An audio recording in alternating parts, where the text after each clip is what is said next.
The Flower Adornment Sutra. Archive.org. Translated in the Tang Dynasty by the Tripitaka Master Shramana Shikshananda of Khotan. A translation of the Avatamsaka-Sutra by Thomas Cleary, 1993. Book 21. 10 Practices. Then the enlightening being, forest of virtues, imbued with the Buddha's power, entered into absorption in the skillful meditation of enlightening beings. When he had entered this absorption, there appeared before him Buddhas from beyond as many lands as atoms in 10,000 Buddha lands from each direction, and all were named forest of virtues. They said to the enlightening being, forest of virtues, very good it is, O child of Buddha, that you are able to enter this concentration in skillful meditation. Good man, it is the collective empowerment of the Buddhas of the same name, as many as atoms in 10,000 Buddha lands from each of the 10 directions, and also the power of the past vows and the spiritual force of Vairocana Buddha, as well as the power of the virtues of the enlightening beings, that enables you to enter this concentration and expound the teaching, for the sake of increasing in enlightened knowledge, deep entry into the realm of reality, comprehension of the realms of sentient beings, non-obstruction in what is entered into, non-hindrance in the realm of activity, attainment of infinite skill in means, embracing of the essence of all knowledge, conscious realization of all truths, knowledge of all faculties, and ability to uphold and explain all the teachings. In other words, it is for initiating 10 kinds of practice of enlightening beings. Good man, you should receive the spiritual power of the Buddhas to expound this teaching. Then the Buddhas bestowed on the enlightening being, forest of virtues, unobstructed knowledge, unattached knowledge, uninterrupted knowledge, teacherless knowledge, knowledge without folly, unvarying knowledge, unerring knowledge, immeasurable knowledge, invincible knowledge, unflagging knowledge, and knowledge that cannot be taken away. Why? Because the power of this concentration is naturally thus. Then the Buddhas each extended their right hands and patted the enlightening being, forest of virtues, on the head, whereupon he rose from concentration and addressed the enlightening beings, saying, O Buddha children, the practice of enlightening beings is inconceivable, equal to the space of the cosmos. Why? Because enlightening beings' 10 practices cultivate practice in emulation of the Buddhas of past, present, and future.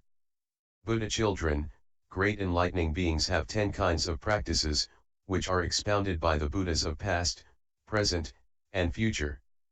What are the 10? The practice of giving joy, beneficial practice, the practice of non-opposition, the practice of indomitability, the practice of non-confusion, the practice of good manifestation, the practice of non-attachment, the practice of that which is difficult to attain, the practice of good teachings, the practice of truth. What is the great enlightening being's practice of giving joy?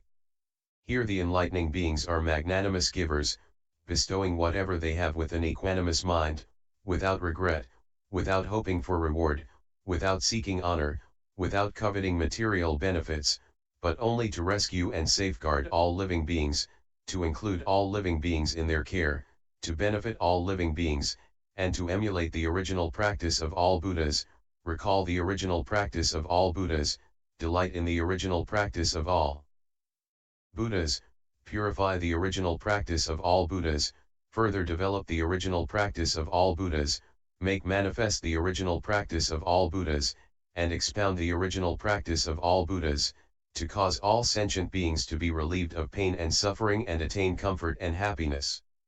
When great enlightening beings cultivate this practice, they cause all living beings joy and delight. In any place there is poverty and want, they go there by the power of will to be born noble and wealthy, so that even if every single moment countless beings come to the enlightening beings and say, O benevolent one, we are poor and in need, without sustenance, hungry and weak, worn out and miserable, on the brink of death, please pity us and give us your flesh to cat so that we may live, the enlightening beings would immediately give it to them, to gladden and satisfy them.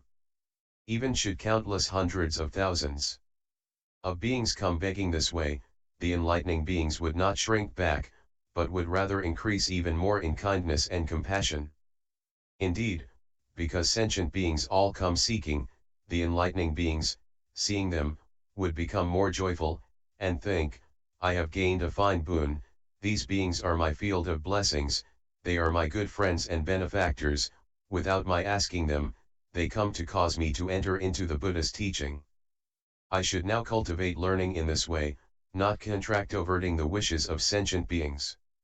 They also form this thought, may all the good that I have done, do, and will do, cause me in the future, in all worlds, among all beings, to receive an immense body, so as to satisfy all starving beings with the flesh of this body, and may I not die so long as even a single tiny creature is still not filled, and may the flesh I cut off be inexhaustible. By this virtue may I attain unexcelled complete perfect enlightenment, and experience great nirvana, and may those who eat my flesh also attain perfect enlightenment, attain impartial knowledge, fulfill all Buddha teachings, extensively perform Buddha work until entering extinction without remainder. If the heart of even one sentient being is unfulfilled, I will not attain unexcelled perfect enlightenment. Thus do enlightening beings benefit the living, yet without any concept of self or any concept of sentient beings, or any concept of existence, or any concept of life, without various concepts, no concept of personality, no concept of person, no concept of human being, no concept of doer or receiver, they only observe the infinity of the realm of reality and the realm of sentient beings, their emptiness, absence of existence, signlessness, insubstantiality, indeterminacy, non-dependence, and non-creation.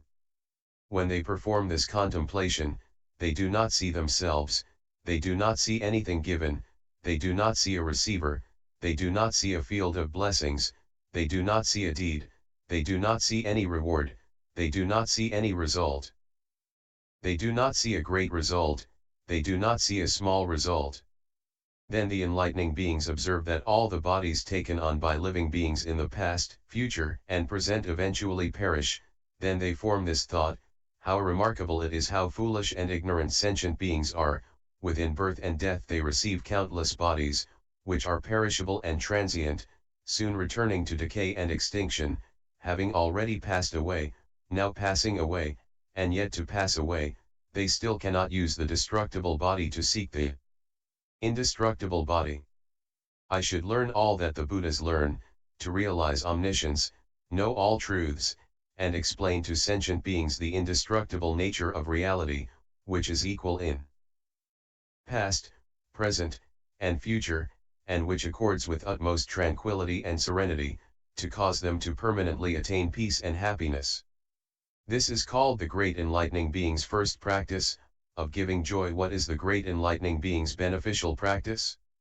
Here enlightening beings maintain pure self-control, and their minds have no attachment to color or form, sound, fragrance, flavor, or feeling. Also they preach this to sentient beings. They do not seek power, social status, wealth, appearance, or dominions. They have no attachment to anything, but just firmly uphold pure conduct, thinking, as I maintain pure discipline, shall surely get rid of all bondage, the torment of craving, oppression, slander, and disturbance, and will attain the impartial truth. Praised by the Buddhas.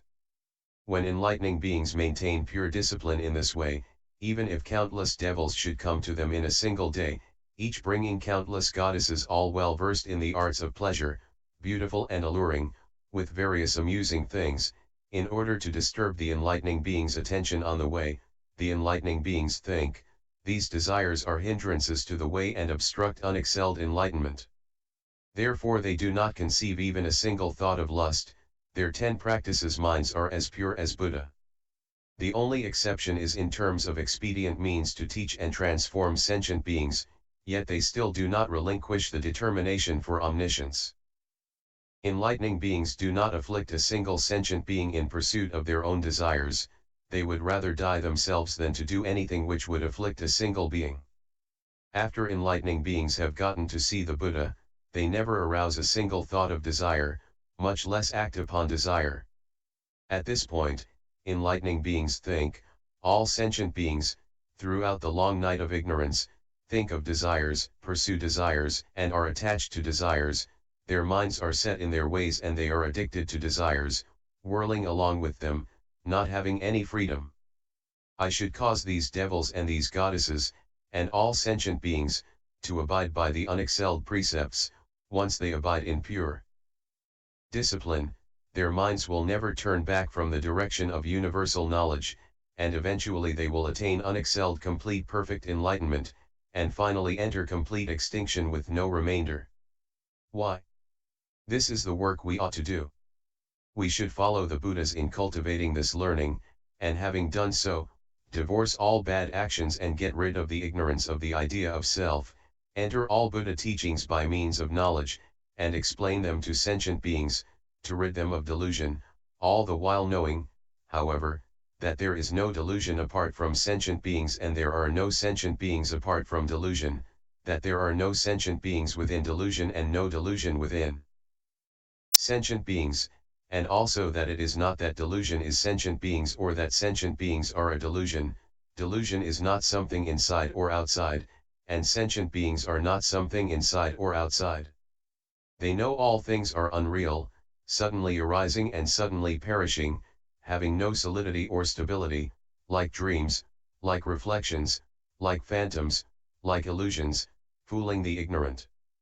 Those who understand in this way will be able to comprehend all actions, to master birth and death as well as nirvana, to realize enlightenment, to save themselves and cause others to gain salvation, to liberate themselves and enable others to gain liberation, to conquer themselves and cause others to be tamed, to become tranquil themselves and enable others to become tranquil, to be secure themselves and enable others to be secure, to be free from defilement themselves and cause others to be free from defilement, to be pure themselves and cause others to be pure, to be dispassionate themselves and cause others to be dispassionate, to be happy themselves and cause others to be happy.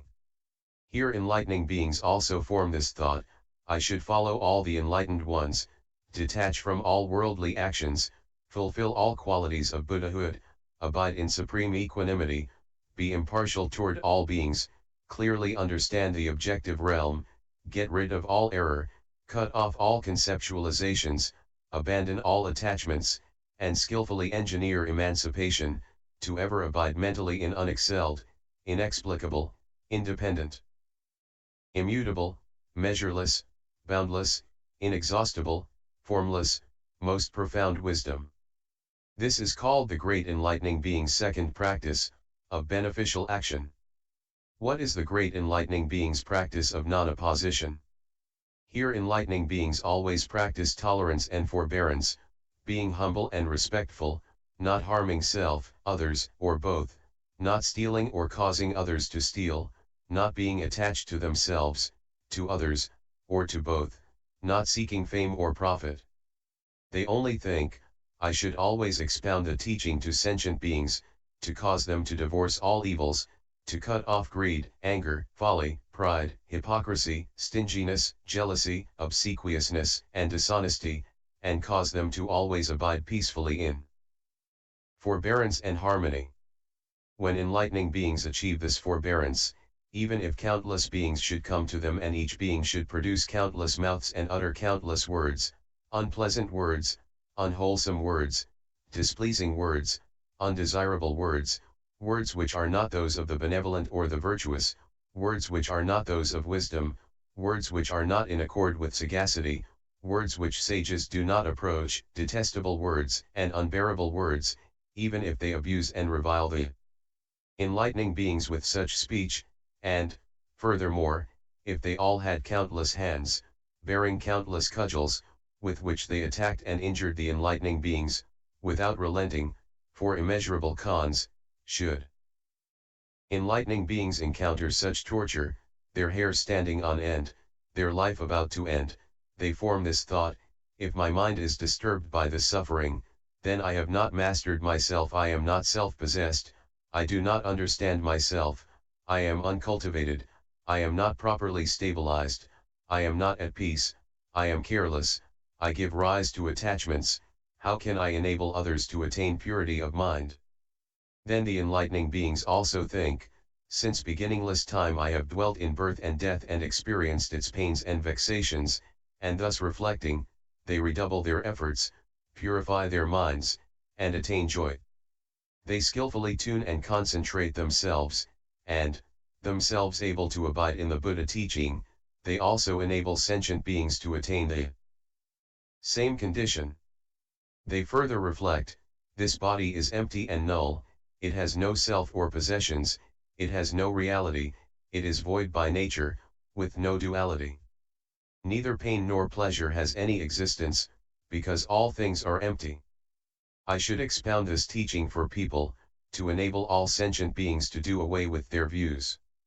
Therefore, though I meet with suffering today, I should accept it with patience, out of compassion for beings, to benefit beings, to pacify beings, out of pity for beings, to take care of beings and not abandon them, to attain enlightenment myself and also to enable others to attain enlightenment, so 10 practices that my mind will never regress, and so that I may progress on the way of Buddhahood. This is called the enlightening being's third practice, of non-opposition. What is great enlightening being's practice of indomitability? Here the enlightening beings cultivate various forms of energy, foremost energy, great energy, excellent energy, outstanding energy, supreme energy, sublime energy, exalted energy, unsurpassed energy, unequaled energy, comprehensive energy. They become naturally free from the 3 poisons of greed, hatred, and delusion, naturally free from pride and conceit, naturally not hypocritical, naturally not stingy or jealous, naturally not deceitful, naturally conscientious. Ultimately they do not make any effort that would afflict a single living being. They only make efforts to cut off all afflictions, to pull out the roots of all confusion, to get rid of all force of habit, to know all realms of living beings, to know where all beings die and are born, to know the afflictions of all sentient beings, to know the inclinations of all sentient beings, to know the perspectives of all sentient beings, to know the superiority and inferiority of faculties of all sentient beings, to know the mental activities of all sentient beings, to know all realms of phenomena, to know the basic nature of all Buddha qualities, to know the equal nature of all Buddha qualities, to know the equal nature of all time frames, to attain the light of knowledge of all Buddha teachings, to experience the knowledge of all Buddha teachings, to know the unique true character of all Buddha teachings, to know the infinity of all Buddha teachings, to attain far-reaching decisive knowledge of techniques of all Buddha teachings, and to attain the knowledge to analyze and expound the expressions and meanings of all Buddha teachings. Once enlightening beings have perfected these practices of energetic effort, if someone should say to them, "Can you pass countless eons enduring the pains of uninterrupted hell for the sake of each and every being in countless worlds, cause those beings to each meet countless Buddhas in the world, and through seeing Buddhas attain felicity and finally enter extinction without remainder, after which you yourself attain unexcelled complete perfect enlightenment?" They would answer, "I can." Then again if someone should say, "There are countless oceans, you should drain them drop by drop with a hair tip, there are countless worlds, you should shatter them to atoms, and count each and every drop of the oceans and atoms of the worlds, and for that number of cons endure incessant suffering for the sake of living beings," the enlightening beings would not have a moment of regret or resentment on hearing such words, they would only be more joyful, feeling profoundly happy and fortunate that they had attained such a great benefit that they could by their power enable sentient beings to be forever liberated from suffering. Enlightening beings, by these means which they employ, enable all beings in all worlds to eventually reach ultimate release without remainder. This is called the enlightening being's practice of indomitability. What is great enlightening being's practice of non-confusion? Here enlightening beings perfect right mindfulness, their minds free from distraction and disturbance, firm and imperturbable, consummately pure, immeasurably vast, without any delusion or confusion. By virtue of this right mindfulness they well understand all worldly speech and are able to remember the verbal explanations of transmundane laws.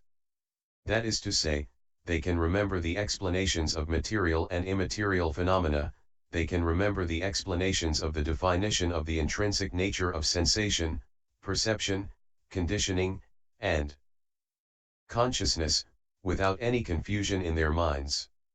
In the world they die in one place and are born in another without confusion in their minds. They enter the womb and leave the womb without confusion in their minds. They arouse the will for enlightenment without confusion in their minds. They attend teachers without confusion in their minds. They earnestly practice the Buddha's teachings without confusion in their minds. They notice the doings of demons without confusion in their minds. They divorce demonic activity without confusion in their minds. They cultivate enlightening practice for countless eons without confusion in their minds. The enlightening beings, having developed this immeasurable right mindfulness, spend countless eons listening to truthful teachings from enlightened and enlightening guides, profound teachings relating to emptiness, vast teachings relating to activity in the relative world, teachings relating to adornment by virtuous qualities, teachings of all kinds of arrays of the qualities of the cosmos, all interrelated, teachings expounding various bodies of words, phrases, and sentences, teachings of the embellishments of enlightening beings, teachings of the supremacy of the spiritual power and radiance of the Buddhas, teachings of the purity of correct seeking of certain understanding, teachings of non-attachment to any world, teachings which define all worlds, teachings of extremely broad scope, teachings of removing the blinders of ignorance and understanding all beings, teachings of what is common and what is not, teachings of the excellence of enlightening knowledge, teachings of the independence of omniscience. Having heard these teachings, enlightening beings keep them constantly in mind for an incalculable period of time. Why? When great enlightening beings cultivate practices over countless eons, they never afflict a single sentient being, which would cause loss of right mindfulness, they do not ruin the right teaching, and do not cut off roots of goodness, their minds are always expanding knowledge. Furthermore, these enlightening beings cannot be confused or disturbed by any kind of sound, loud sounds, coarse and garbled sounds, terrifying sounds, pleasing sounds, displeasing sounds, car-shattering sounds, sense-debilitating sounds. When the enlightenings hear such countless good or bad sounds, even though the sounds fill countless worlds, they are never disturbed or distracted for a moment. That is to say, their right 10 practices mindfulness is undisturbed, their state is undisturbed, their concentration is undisturbed, their entry into emptiness is undisturbed, their practice of enlightening acts is undisturbed, their determination for enlightenment is undisturbed, their recollection of the Buddhas is undisturbed, their contemplation of truth is undisturbed, their knowledge to civilize sentient beings is undisturbed, their knowledge to purify sentient beings is undisturbed, their certain understanding of the meaning of profundity is undisturbed. Because they do no evil, they have no obstruction of evil habits, because they do not produce afflictions, they have no obstruction by afflictions, because they do not slight the teaching, they have no barrier to the teaching, because they do not slander and repudiate the truth, they have no obstruction by retribution. Even if the aforementioned sounds should each fill countless worlds ceaselessly for countless eons, each able to devastate the faculties, bodies, and minds of sentient beings, they still could not damage the minds of these enlightening beings.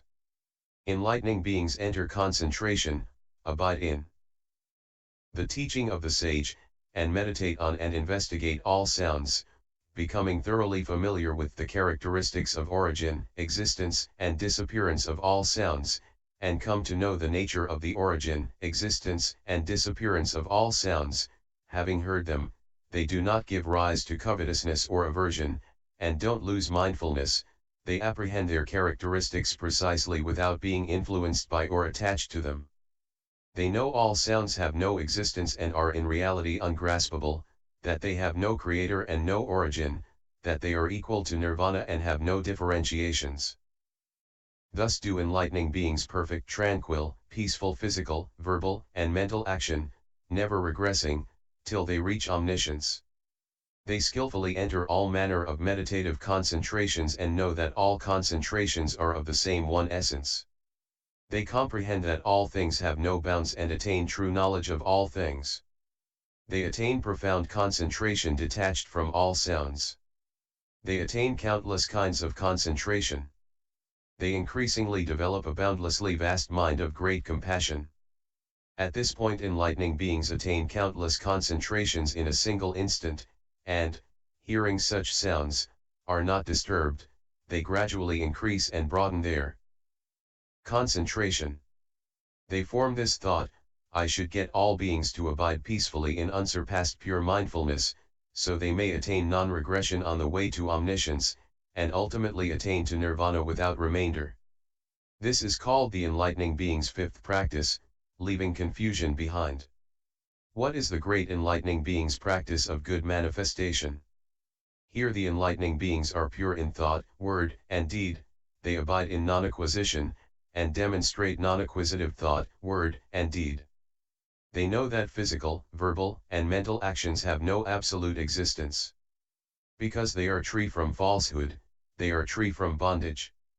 What they demonstrate is without inherent nature and depends on nothing. They abide in mental accord with reality. They know the intrinsic nature of infinite minds. They know the inherent nature of all things is ungraspable, formless, exceedingly profound, and difficult to penetrate. They abide in the absolute state, true thusness, the essence of things. They appear in life by way of expedience, yet have no retribution for actions. Unborn and undying, they abide in the dispassionate, tranquil nature of the realm of nirvana. They abide in the nature of true reality, absence of inherent reality or own being. They are beyond the power of speech to fully describe, they transcend all worlds and do not depend on anything. They enter into the truth that is free from discrimination, bondage, and attachment. They enter the true principle of supreme knowledge. They enter the transcendental truth which cannot be understood or known by any worldlings. Such are the characteristics of the enlightening being's expedient manifestations of life. These enlightening beings formulate this thought, the nature of all sentient beings is naturelessness, the nature of all phenomena is uncreated, the form of all lands of formlessness, in all worlds there only exists verbal expression, and verbal expression has no basis in facts. Furthermore, facts have no basis in words. Thus do enlightening beings understand that all things are void, and all worlds are silent. All the Buddha teachings add nothing, the Buddha teachings are no different from the phenomena of the world, and the phenomena of the world are no different from the Buddha teachings. The Buddha teachings and worldly phenomena are neither mixed up nor differentiated. Knowing that the nature of elements is equal, entering everywhere into the triple world, never giving up the determination for great enlightenment, never retreating from the will to transform sentient beings, ever expanding and increasing the heart of great compassion, they are a reliance for all living beings. Then enlightening beings also form this thought, I do not develop and mature sentient beings, who will? If I do not pacify and civilize sentient beings, who will? If I do not teach and renew sentient beings, who will? I do not awaken sentient beings, who will? I do not purity sentient beings, who will? This is my duty, my task. They also form this thought, I alone understand this profound teaching, then only will attain liberation in unexcelled complete perfect enlightenment, while all sentient beings, being blind, will enter perilous paths, bound by afflictions, like people seriously ill constantly suffering pains. In the prison of craving and attachment, they are unable to get out by themselves. They will not leave the realms of hells, hungry ghosts, animals, or the netherworld. They cannot extinguish suffering or abandon evil deeds. Forever in the darkness of ignorance, they do not see reality. Revolving in birth and death, they have no means of 10 practices emancipation. Living in the 8 difficult situations. Encrusted by all sorts of defilements, all manner of afflictions cover their minds. Deluded by false views, they do not travel the right path. Thus observing sentient beings, enlightening beings think, it would not be proper for me to abandon these sentient beings while they are still undeveloped, immature, and unruly, and myself attain unexcelled complete perfect enlightenment. I should first transform these sentient beings, practicing enlightening deeds for unspeakably many eons, first developing the undeveloped, and taming the unruly. When these enlightening beings abide by this practice, if gods, demons, ascetics, priests, or inhabitants of any worlds, cherubim, titans, etc., should get to see them, or sojourn with them for a while, and honor and respect them, serve them, and give them offerings, or even hear of them, once having crossed their minds these deeds will not be in vain, they shall surely attain perfect enlightenment. This is called the great enlightening beings. Sixth practice, the practice of good manifestation. Continued.